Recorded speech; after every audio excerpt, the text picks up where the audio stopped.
pledge allegiance to the flag of the United States of America and to the republic for which it stands, one nation, under God, indivisible, with liberty and justice for all. Good morning, Michael. Consider a motion to approve the agenda. Also move. Is there a second? Second. Thank you. Will you please call the roll? Commissioner Aaron's, Yes. Commissioner Gibbon, Yes. Commissioner Schmidt, Yes. Commissioner Poppins. Yes. Commissioner Landine. Yes. Move on to our consent agenda. Consider a motion to approve. So moved, Madam Chair. Thank you. Is there a second? Second. Thank you. Will you call the roll, please? Commissioner Aaron's, Yes. Commissioner Gibbon, Yes. Commissioner Schmidt, Yes. Commissioner Poppin. Yes. Commissioner Landine. Yes. We'll move on to our opportunity for public comment. If there's anyone in the audience who would like to come up. If not, we'll move on to our commissioner reports. Any commissioners have reports today? Madam Chair, I just want to remind the public that at 6 PM tonight at the Harrisburg Liberty Elementary School, we have the first public meeting for redistricting of the county commission districts. For those who don't know, the Liberty Elementary School is the one in Harrisburg, right across from the city offices. And we're going to meet in the Commons, and it'll be at 6 o'clock. It won't be televised or put on our live stream. So if you do want to, if the public wants to show up, they got to show up in person tonight. Thank you for that, Commissioner Aaron's. I was going to point that out as well. Again, that's tonight at 6 PM at Liberty Elementary. Any other commissioner reports? Madam Chair, I was just going to give a report that on Sunday, the 4-H group had their awards time. It was well-attended, and so many of our young men and women received all kinds of awards for their active participation in various 4-H activities. They have a program where the more senior 4-H members that are in high school are trained as leaders, so they are kind of assisting the adults that are there. But it was well-attended. I don't know, they had, I suppose we had maybe 150, 200 individuals there, but it was a nice event. Thank you for that. I know Commissioner Poppins and I had this last week the opportunity to meet with the city of Sioux Falls and their planning public works department, met with Mark Cotter and his staff.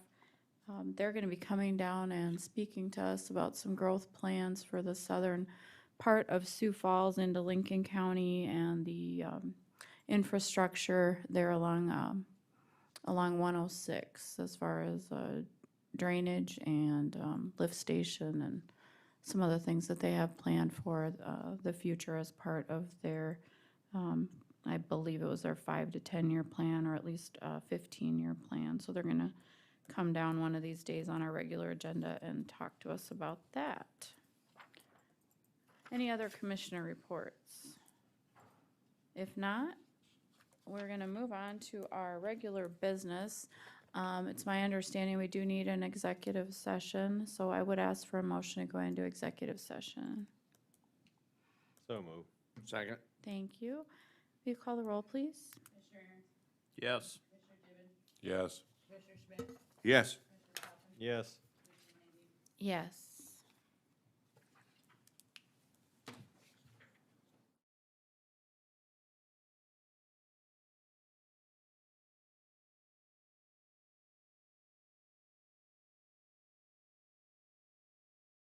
To come out of executive session. So moved. Second? Thank you. Sherry, will you call the roll, please? Commissioner Aaron's, Yes. Commissioner Gibbon, Yes. Commissioner Schmidt, Yes. Commissioner Poppins. Yes. Commissioner Landine. Yes. On item 1, I'd consider a motion to take the item off the table, or So to moved. untable it. Thank you. Is there a second? Second. Thank you. Will you call the roll, Sherry? Who did the motion? Poppins and Aaron's. Commissioner Aaron's, Yes. Commissioner Gibbon, Yes. Commissioner Schmidt, Yes. Commissioner Poppins. Yes. Commissioner Landine. Yes. So on item 1, approval of a plat of Lot 1 in Tract A in the west half of the North west quarter of Section 21, Township 98 North, Range 9 West of the 5th Principal Meridian, Lincoln County, and authorize the chair to execute approval of the plat.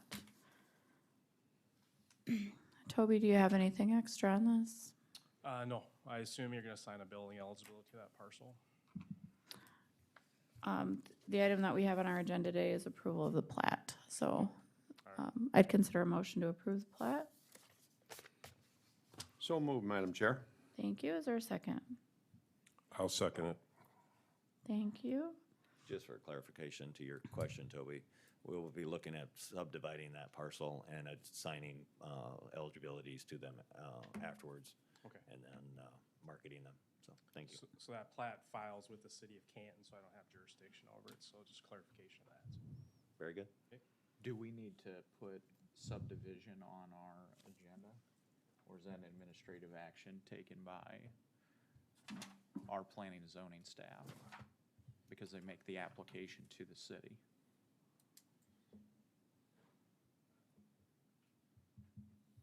So you're proposing to subdivide the plat that's currently before you?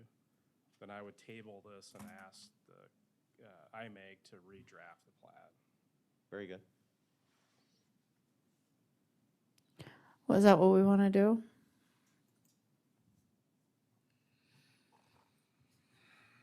Under the direction of the planning and zoning director, I would move that we table it until the point we can have it redrawn. Madam Chair, I'll withdraw my motion. I'll second Commissioner Poppins' motion. Commissioner Schmidt on this, or, We've got, I you need got a motion somebody- on the floor, so you should draw. you withdrew the motion. I withdraw my Well, it motion. was to take it off. Yeah. And we voted on that already, didn't we? Yes. So it's not back on the table. There was a motion to approve the plat, and I there was a withdraw my second. motion. Jim, you're gonna withdraw your second? I will withdraw my second. Okay. Now, Commissioner Poppins, your motion. Actually, it's a point of order, but it's fine. Are we going to, if everyone's all right, we'll just have a new motion to table and then redraw it with a subdivided equal parts. Well, do we need to, why don't we just not approve it then? I mean, this is what's before us. Whatever you want to do, Madam Chair. It needs to get subdivided before we move forward, it sounds like. Council, what do you think? Right. I'll withdraw my motion.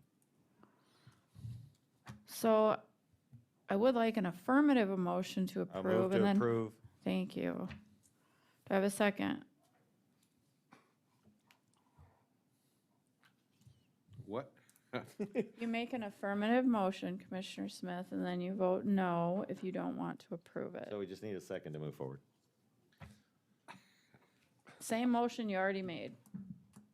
Okay, we, just for my own, so we had to withdraw the motion that Commissioner Gibbon and I approved, and now we're going back and we're Same making motion. the same motion all over again? Yes. Welcome to the show, folks. I'll second, goodness sakes. Thank you. Sherry, will you call the roll, Learn and learn. please? Commissioner Aaron's, No. Commissioner Gibbon, No.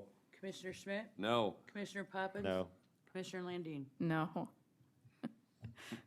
right.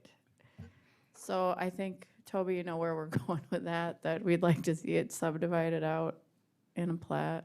Yeah, I'll work Oh. with Sean on that, yep. Okay, thank Very you. good, thank So you. you want our office to call IMAG? I can. Just so I know which way we're going. All right, we're moving on to item 2.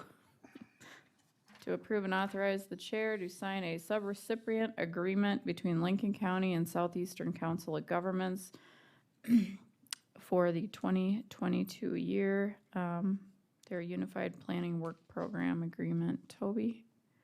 Good morning, Toby Brown, representing County Planning.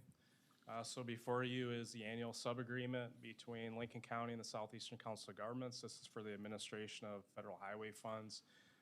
As you can see, I did include the updated sub-agreement that you're considering. The only change from last year's was essentially changing the calendar year dates to the document. What these funds are utilized for is, as you can see, Lincoln County receives a budget of $50,000 with local match. We received $40,975. This is for personnel services, so Terry and myself reimbursed for activities related to transportation planning on an annual basis. With that, there is really no changes, as I mentioned, other than the calendar year date to it. Again, these are the Sioux Falls Metropolitan Planning Organization funds that are passed through to us through CCOG. With that, we'd have to answer any questions that you have for staff. Thank you. Does anybody have any questions for staff? If not, I'd consider a motion to approve. So moved, Madam Chair. Second. Thank you. Sherry, we call the roll, please? Commissioner Aaron's, Yes. Commissioner Gibbon, Yes. Commissioner Schmidt, Yes. Commissioner Poppins. Commissioner Landine. Yes. Move on to item 3 on our agenda. It was tabled at the last meeting, agreement between Pictometry International Corps and Lincoln County. John Peters? Good morning, John Peters, GIS Director. Have a pictometry contract before you. It was tabled pending additional information. Basically a continuation of the past 6-year contract that we've had with Pictometry with a few changes to pixels. John, I'm gonna hold you up for just a second. That item was tabled, so I would like a motion to untable.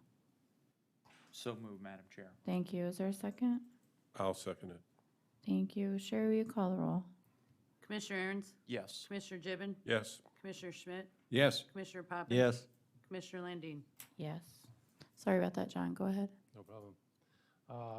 Question was asked about 3-inch versus 6-inch pixels for the contract. We met Equalization Planning, Highway, myself and Pictometry met in March. 6-inch pixels are adequate for equalization in other offices, but it was thought that we should have 3-inch in the growth area up around Sioux Falls for higher detail where more activity is occurring. The cost breakdown on the facts and vetting, the cost to upgrade the area in the growth area is $5,760 annually. This is what was asked. Also, there was a question about deadline. There is an ASAP deadline on this. The sooner that we get this contract signed, the more likely we'll be able to get a good spot in spring, weather-wise and such. It doesn't have to be approved or signed until December 31st. If we go beyond then we would be on a as-needed or when available schedule for spring and may not get flown in spring. Go ahead. John, I think the question, I'll just try to cut to the chase here. Yes. Question at the last commission meeting was, what is the reason, what is the value and the benefits of having greater detail on our map and of course paying more for it? What are the reasons why we as a county would need to have that greater enhanced level of detail? Yes. And I think it speaks for itself pictorially, the higher detail, but I did have Carla come and she may be answering more of why do we need the more detail. I think I spoke to the idea of being able to see items more clearly, such as curb and gutter, windows, additions to properties. In the flood world, the streams change, the things like that, that we can see clearer. It's just a matter of detail. Full justification of need is subjective. We don't need to, Well, is I my mean, answer. For example, does the equalization office need this greater level of detail because when they assess someone's property, they want to say, oh, I see that you've built a new shed in your backyard?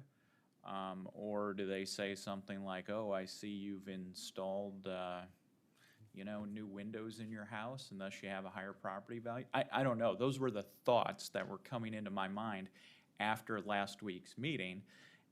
Of course, the question becomes, higher level of detail, there's a higher cost to it.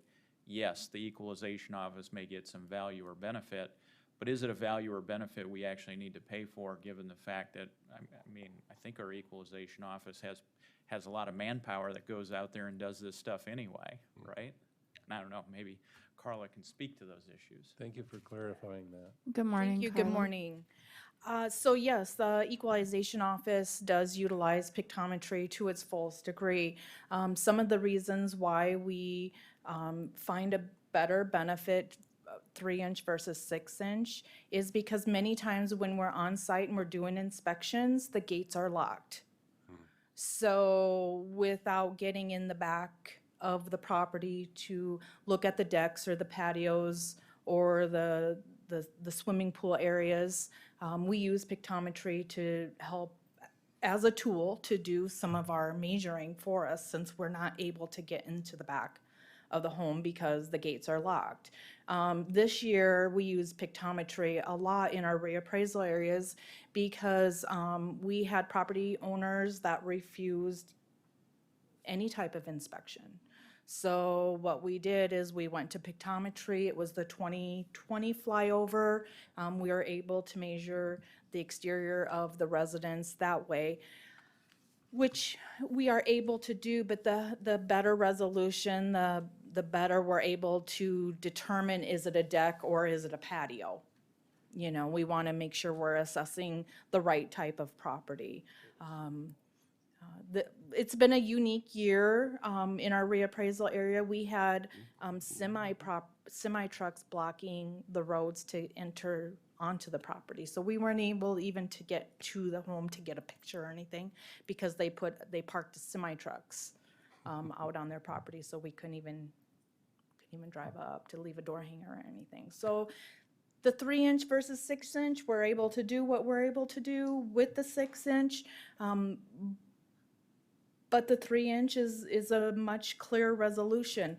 Sioux Falls gives us the 3-inch, so we felt in our growth areas outside of Sioux Falls to have that 3-inch imagery was beneficial. I think what everybody's kind of looking for is, and it's a cost-benefit analysis. What makes this particular 3-inch versus 6-inch, how does it pay for itself, if it does? And Madam Chair. Go I have ahead. a question, and it's also a clarification of if it's important for us to do it there, why is it not important to do throughout the whole county? So everyone is treated equally when it comes to the quality of their appraisals. I would absolutely be 100% in favor of that. It's just the cost effective. It was the cost to do the 3-inch throughout Lincoln County. If we're having this debate over $5,000, I don't know what an extra $250,000 type of debate would have been. Are new images every 2 years necessary? Is that what we do? That has been the rotation since Yes, pictometry. 2 years was a good rotation. 1 year is what we would like. That's not affordable. And 3 years, we did have a delay in 2019 because of flooding throughout the nation. They couldn't get to it. 3 years starts to get a bit of a lag, too much for all the development that's happening, planning and such like that, that you can't see those changes. So 2 years is a nice, it's not written in stone. It just works out very well for tracking the historical and that. In 3D, If I- is images are, you feel, more valuable? If I could give a couple examples of what we saw out there when we were looking at Change Finder on the 3-inch to 6-inch, some of with the Change Finder, and I know we're not doing that so much this year, but when you see an image on a property, it looks like it's a structure, but it's actually a tarp over hay bales, but it looked like a building. So the cost effective, in my opinion, on that, and we sent 8 appraisers out looking at those types of inspections, just the cost of gas alone would be the cost saving. We wouldn't send them to a tarped hay, you know, some hay bales that are tarped, had we known it was not a building. A lot of those calving huts showed up as a structure. If we were able to have a little better imagery, we wouldn't have sent the appraisers out to look at those calving huts. It looked like a shed. John, are you able to demonstrate at all a image of a 6 versus a 3 at all on the Well, I screen? can, You yes. can. And before I do that, I'd like to say that the equity throughout the county of 6-inch is acceptable. What we need is the aerials in successive cycle. We had in 2008, we started with Sanborn, and they gave us 6-inch pixels. And those are adequate for seeing windows, doors, everything. Again, we were just hoping that within the cost budget that we had previous, we could have the 3-inch for that added ability. So we do have the 6-inch quote and the 3 6-inch quote. And without getting into all the variables of pictometry, I guess I'm just saying that that really is the baseline for our aerials is 6-inch. We had a 9-inch throughout the county the last time, and that was not adequate. And I have 3 examples I will put up on the board on the podium. John, is there anybody else besides the county to the north that uses 3D imagery? Yeah. I mean, do the counties or other counties around us also use this, the 3D, or is it mostly There we go. something else? I believe Minnehaha and Sioux Falls both have oblique. So this is the 6-inch. We can see windows, doors, roof. We can see on the left side that this is a multi-level, has a retaining wall, so the walkout is lower on that. There's some good detail there. You can get your gist of the building and what is it and how is it situated. The 3-inch is much clearer. I can see their shingles, a better view of the multi-levelness of the building and a clearer picture of what's in the yard and sticking out of the roof, those types of things. What we have had previous was a 9-inch, which this is totally inadequate. It does say there is a building there, and it has windows and such. It doesn't give us really enough detail, and I guess I wasn't speaking into the mic. Sorry. The USGS provides a 1-meter pixel, and basically is worse than this as far as is there a building there or not. So those are 3 examples that I put together for you to see. Can you put them side by side? I don't know, can I? Yeah, of course you can.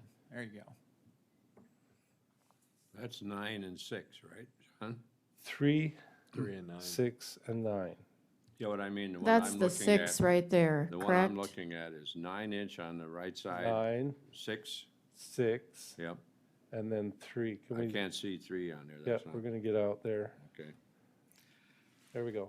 All right, thank you. This is a good comparison.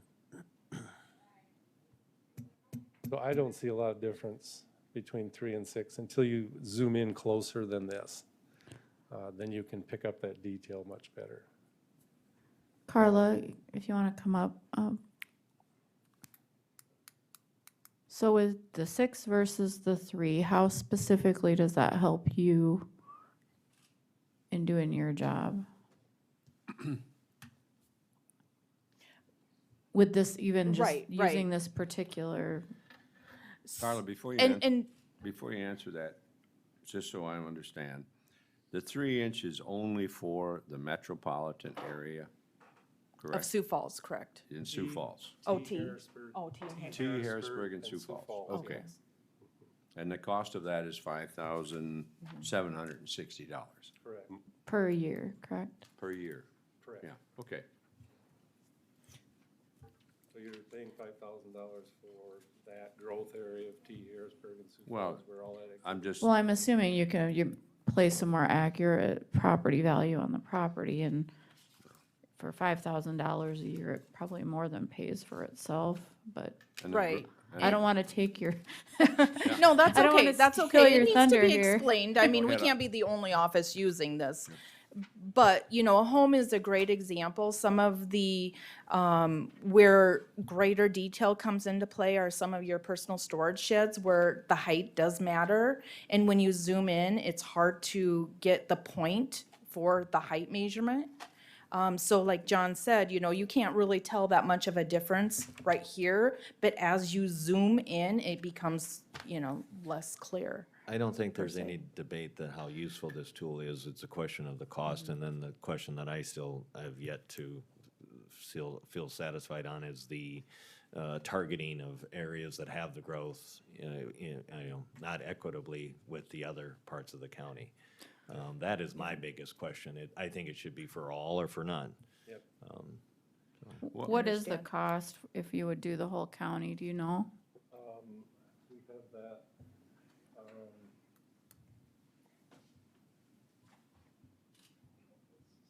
It's on the briefing form. I knew we do paper and digital. We can zoom in on that.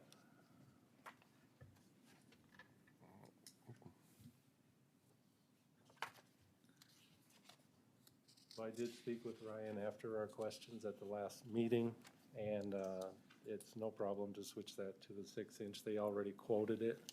That's also in the packet for the agenda item. So we would drop from 3 6-inch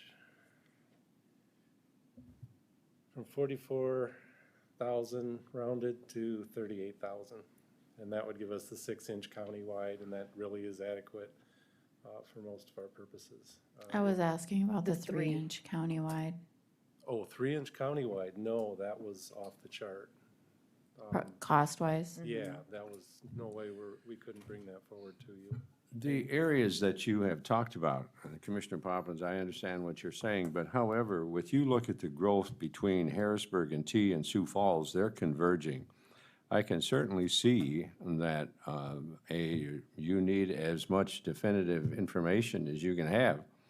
And for $5,000, trying to accommodate the growth and accommodate our assessors, and if you're running into difficulty from taxpayers that don't want you on their property, you have a resource that at least gives you the opportunity to be as accurate as you can, given that scenario. So I think that $5,000 is a pretty wise investment myself. I don't disagree with that at all, but I do probably believe that it was not in the northern parts where the semi-trailer was blocking the road where they couldn't get into the property. You know, in the city streets, you could literally measure a house from walking on the city street in the back lots and see that versus an acreage. It's half mile off the road.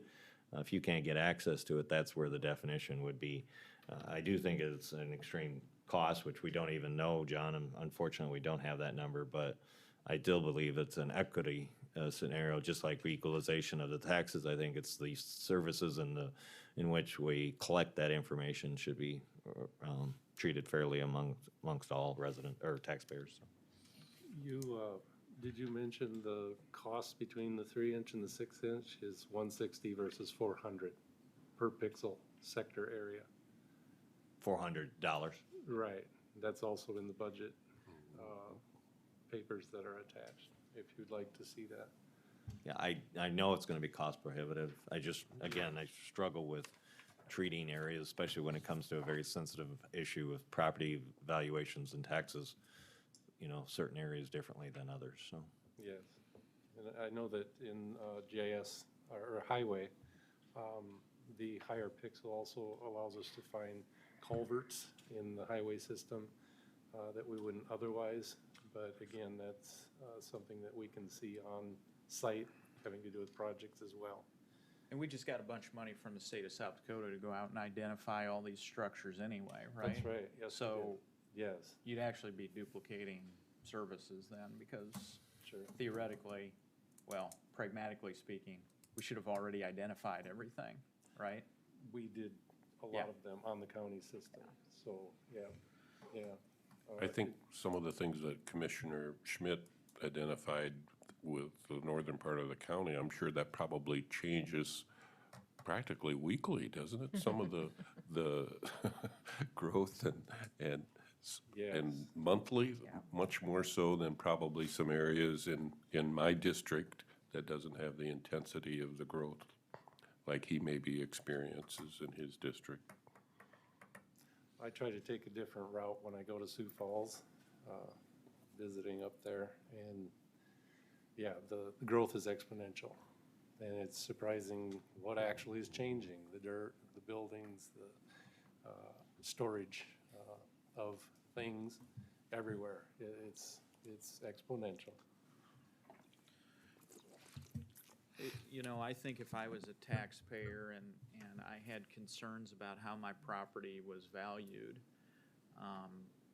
I would want somebody to say that they came out and viewed it personally, as opposed to looking at satellite imagery. Because I'm looking at the 3-inch and the 6-inch photos there. I couldn't tell you the quality of the shingles. I couldn't tell you whether those are new windows or not. So, and also it calls into question then all the valuations that have been done before we purchased 3-inch versus 6-inch. I mean, are all the taxpayers now gonna turn around and say, well, my valuation was wrong from last year because you guys didn't have the right imagery? Well, of course not. I think they're still gonna just rely upon the assessors coming out there and looking at their property to make sure they got a fair valuation. I mean, we're not using pictometry to look at their shingles. We can do that on site, which we do. We don't rely on pictometry to value a home. It's only on some of those structures that we're not able to get in the back of the yard because the gates are locked. That happens, the majority of that in that northern part of the county. I mean, people are in there in a very high-density area and they lock their gates, which You know, time and time again, that's, Carla, I look at this, and Commissioner Aaron's, I'm not arguing with you, but I view this as a tool that our assessors use to make sure that we are fair. Because if you are denied access to property, you then, and you didn't have this, you would have to go back to a rule of using averaging for the entire area, which in some cases is not fair to that individual that doesn't want you on the property. But if you have this tool here available to you that adds you in the, not having to have people go out and recheck things, if it aids you in your assessing process, this seems to me that this, if we're quibbling over $5,760, is we spend more time here today talking about that than it's what it's really worth. So I think that we're going to use pictometry, 6-inch, for the best you can for the rest of the county, for the growth area that is experiencing, you know, I can't tell you how many apartments, if you go one week to the other, that you will see, or townhouses or buildings, and all you got to look is the city of Sioux Falls and their building permits, and you'll see where the growth is and how much of that's going on. So I think that we should honor what is being done and add the 3-inch to the particular area and move on. Is that a motion? I'll make that a motion, Thank Madam you. Chair. Is there a second? I'll second it. Thank you. Any further discussion? If not, Sherry, will you call the roll? Commissioner Aaron's, No? Commissioner Gibbon, Yes. Commissioner Schmidt, Yes. Commissioner Poppins. No. Commissioner Landine. Yes. Motion carries. We'll move on to item number 4. Just to clarify, that was yes to execute the contract? Yes. Okay. And thank you for the discussion. Thank you.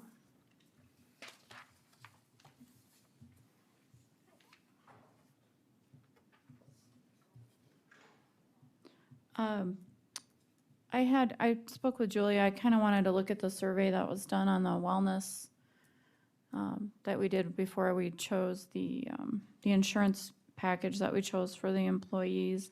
And after we did that, I received a few phone calls from different employees and leadership from the county, just wanting to put some bare facts to some of these, to potentially the need for the option with the diagnostic testing.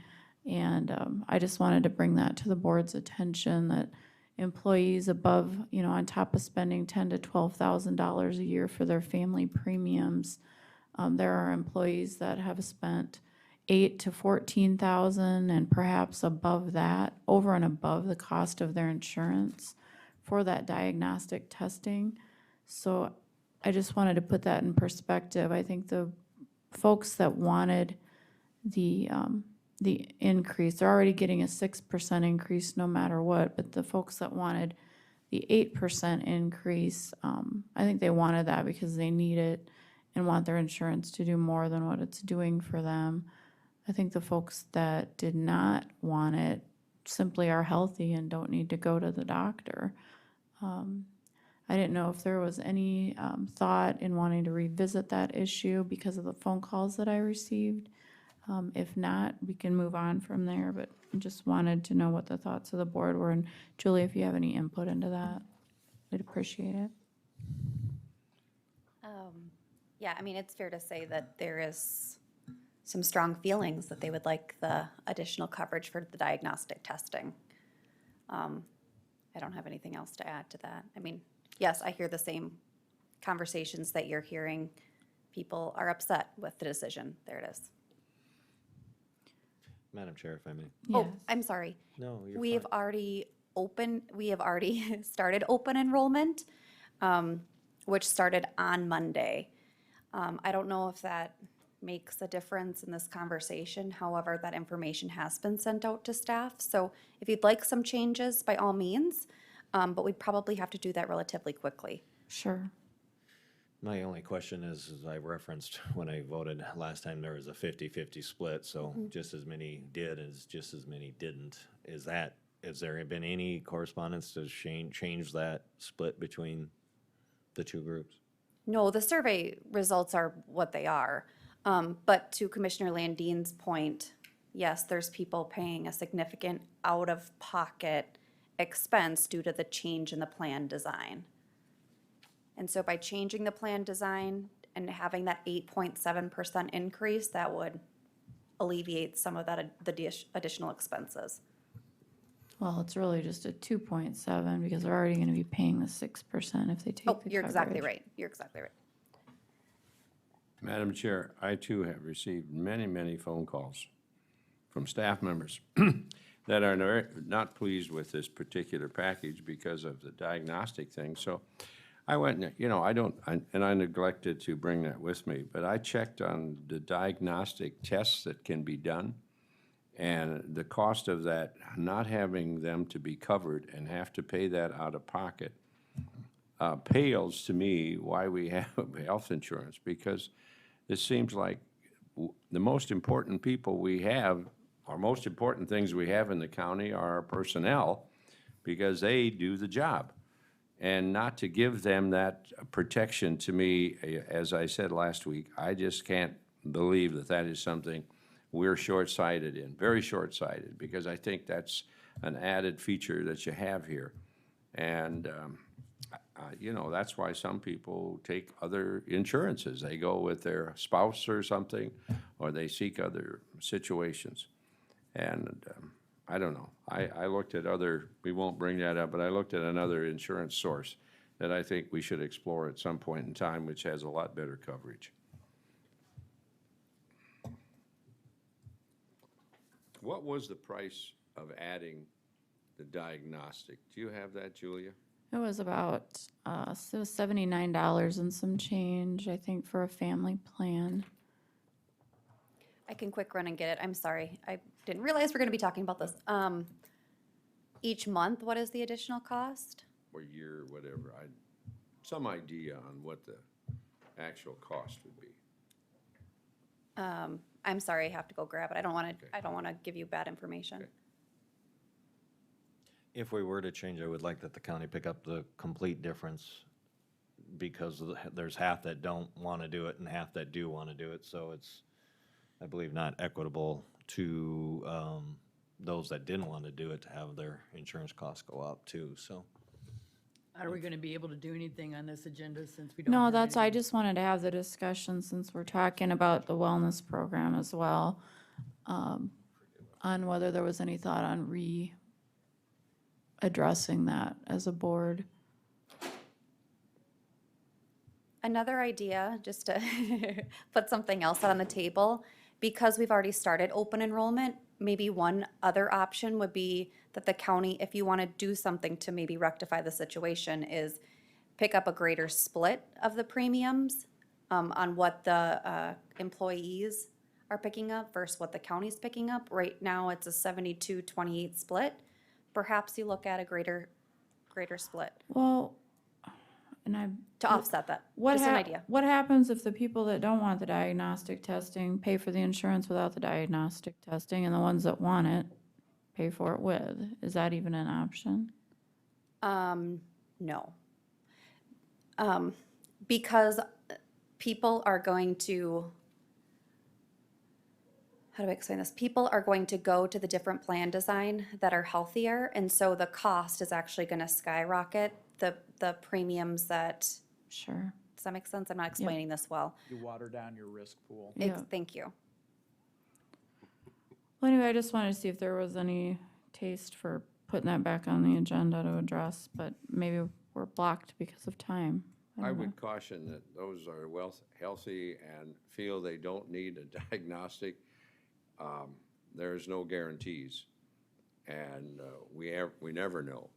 But that is a very, very expensive item not to be covered. I will say, don't let time be, the determining factor. If you all would like to revisit this, then we can pause open enrollment.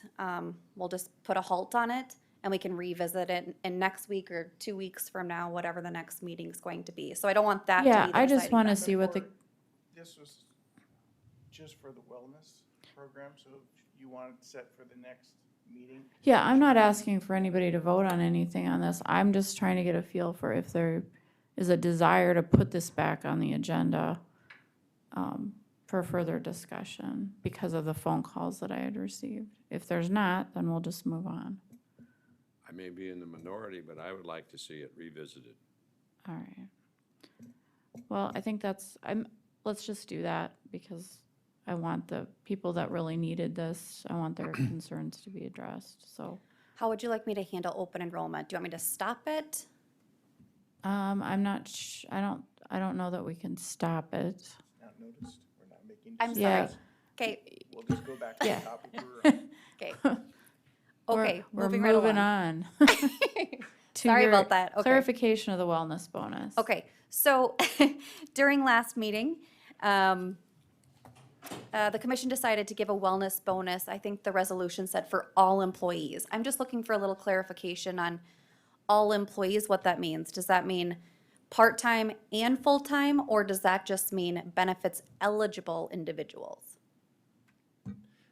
My belief was benefit eligible individuals, so. Okay, Which excludes, for the record, the part-time individuals. okay. Very helpful. Do you want to take a motion? Did anybody feel differently about that? Will you repeat that, Commissioner? It Pop? was just intended for the full-time individuals that are eligible. Yeah, for- that's the way I understood it. Would you like a motion to clarify it? That's up to you. We can do it, just so it's in the record. I would Sure. move to clarify the motion for the health benefit to be for those individuals that are full-time with the county. Is there a second? I'll second it, because I seconded it, I think it was last week. Thank you. Any further discussion? If not, Sherry, will you call the roll? Commissioner Aaron's, Yes. Commissioner Gibbon, Yes? Commissioner Schmidt, Yes. Commissioner Poppins. Yes. Commissioner Landine. Yes. And then on item 5, I'd consider a motion to untable the grant writer position.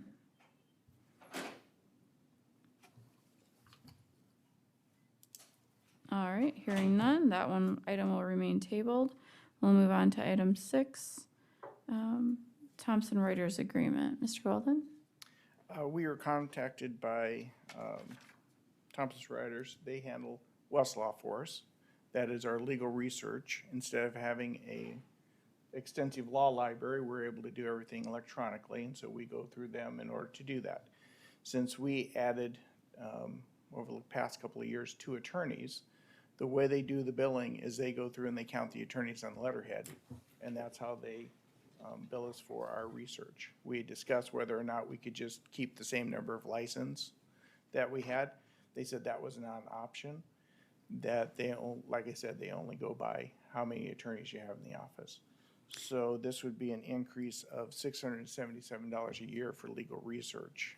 And so that's what the updated contract is for. Just a question. I mean, I'm very familiar with Westlaw, with Lexis, Fast Case.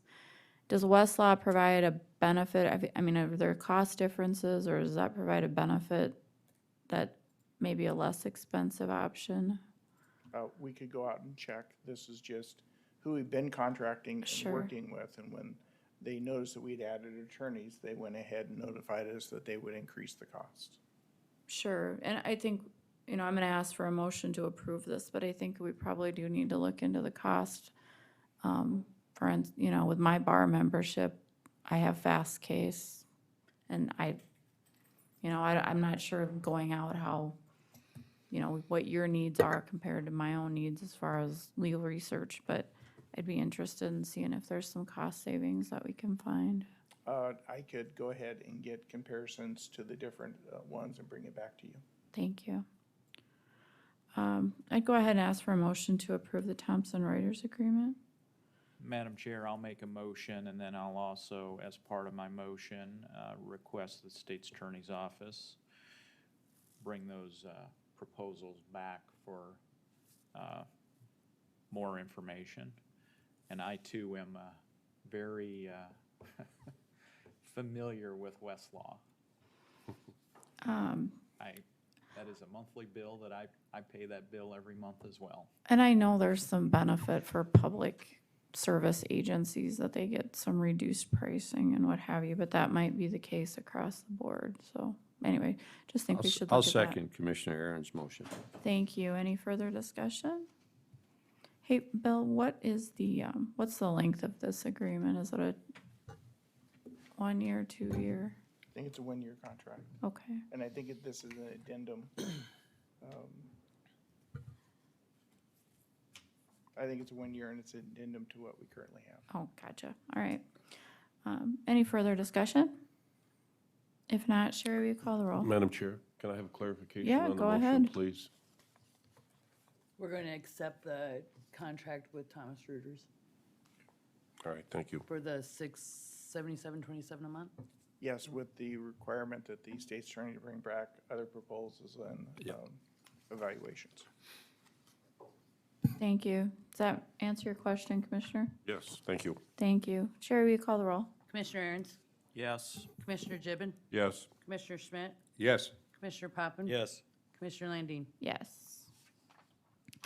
Go ahead and move on to item 7 on our agenda, board action on catastrophic poor relief voucher.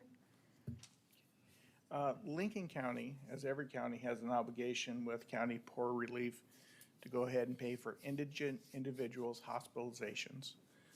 The requirements there are if an individual is hospitalized and is a resident of Lincoln County, they're not employable, they do not have insurance, and they have no other assets that could go ahead and cover the hospitalization, then Lincoln County is responsible for paying those bills.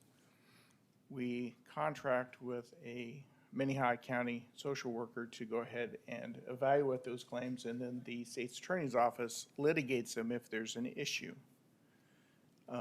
There's also a catastrophic fund that we participate in, which when we have bills that are excessive, we're able to go ahead and apply to those funds to get reimbursed. We had one of those here recently, and what we're requesting is a signature from the chairman to go ahead and file a voucher requesting reimbursement from the catastrophic fund on one of these cases. We typically don't go into all of the facts in the case, but that's what this request is. I believe the requested amount is around $28,000 that we're asking to be reimbursed for, so that's why I'm here before the commission today. Thank you. We've heard the request. Is there a motion? So moved, Madam Chair. Thank you. Is there a second? I'll second the motion. Thank you. Any further discussion? Bill, could you just clarify that? You put out a dollar amount just now. I didn't catch all of that. Or I thought I heard something. My apologies. It was 28,000 some dollars that we were asking to be reimbursed from the catastrophic. $28,812. That's what we have. And so, just in terms of how that process works, is it normally self-executing, or do we have to file a voucher with the catastrophic fund in order to get those funds back? Well, I'm going to show you about a half inch of paperwork, which my office goes ahead and prepares. We have to go ahead and show that there was a timely application to the county social worker, that matter was either litigated or that we deemed that the individual didn't have sufficient income in order to purchase insurance, that they didn't have any other assets, their home was mortgaged, they didn't own a car over a certain amount of money, they claimed the homestead exemption, so we couldn't, so they had no property that could be levied against. And so they're truly indigent and have no way to actually pay the bills. So we have to document that in the file. And then once we do that, we have to show that, and in this case, we took the person's deposition. We went through the process of ensuring that what was in the application.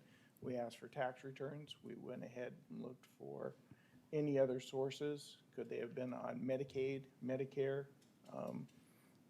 Any other means? Were they in a car accident which resulted from this, and could we go ahead and, is there somebody else liable for it?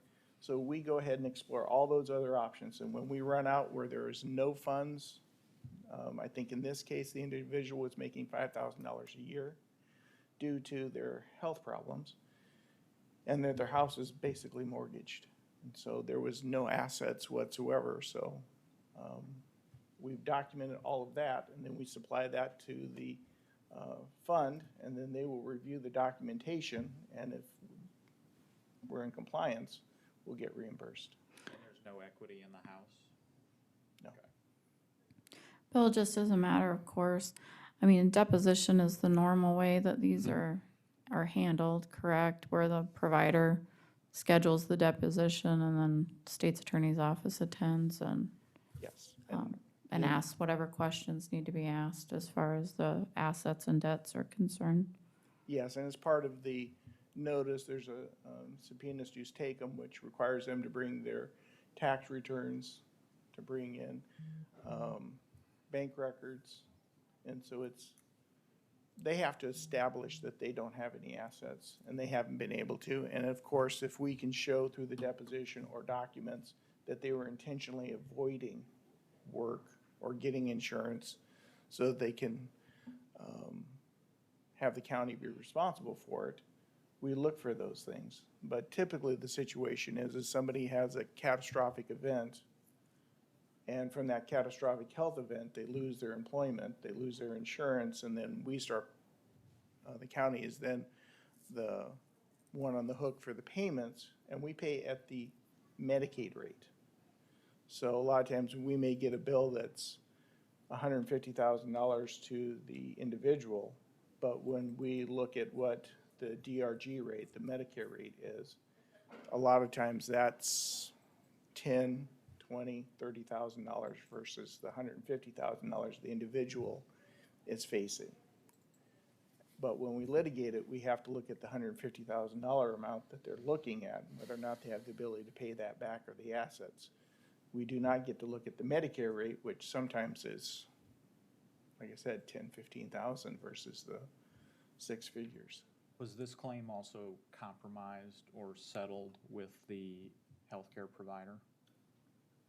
Yes, they agreed, and in a lot of these instances, we have multiple claims. And so there may be smaller claims of $5,000, $6,000, $7,000, $8,000. And so we'll sit down and negotiate where certain ones get dismissed, so we don't pay because we found there was the ability to pay or there was other assets. We may agree that some of them are compromised on the dollar amount because they may be close. But usually, most of our agreements are over multiple cases, and so there's a lot of negotiation that goes on in order to reach these settlements. Yeah, I just want to make sure we're not compromising this or settling this, and then healthcare providers are turning around and filing small action, small claims court cases against these people as well. I mean, this is truly being compromised and settled. That is my understanding is of these claims, is that when we pay them, they're taken care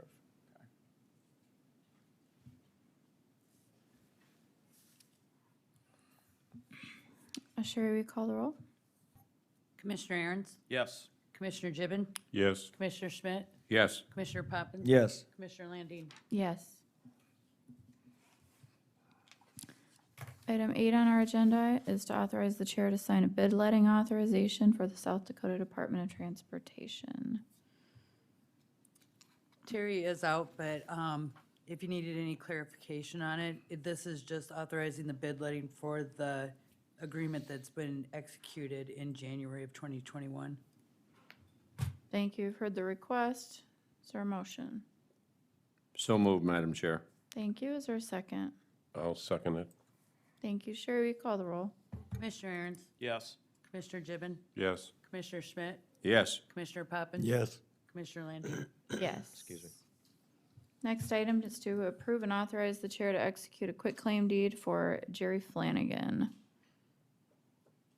This is the quitclaim deed for the property that was awarded on November 2nd. That was at 2 foot. That's at Yes. 2 foot between two Okay. buildings. Yep. Gotcha. Consider a motion to approve.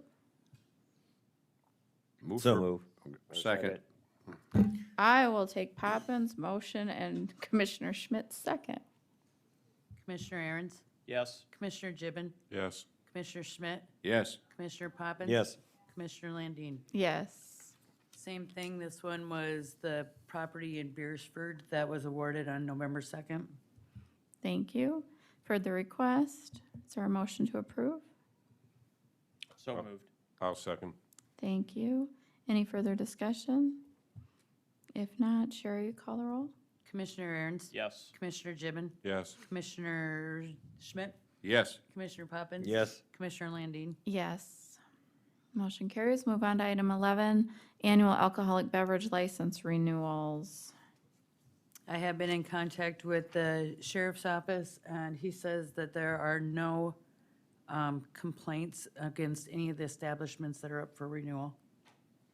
So you need a motion to approve those renewals? Yes, we can probably do it all in one. So move. Second. Thank you. Commissioner Aaron's, Yes. Commissioner Gibbon, Yes. Commissioner Schmidt, Yes. Commissioner Poppins. Yes. Commissioner Landine. Yes. Motion carries. No further need for any executive session. Bill? All right. Just for clarification, while we're on recording, that first executive session was under number 2. For legal? Yep. Yes. Okay. Consider a motion to adjourn? Also move. Second. Sherry? Commissioner Aaron's, Yes. Commissioner Gibbon, Yes. Commissioner Schmidt, Yes. Commissioner Poppins. Yes. Commissioner Landine. Yes. Just another reminder, tonight at 6 at Liberty Elementary in Harrisburg, 200 East Willow Street is where we're having our first redistrict public meeting. Thank you.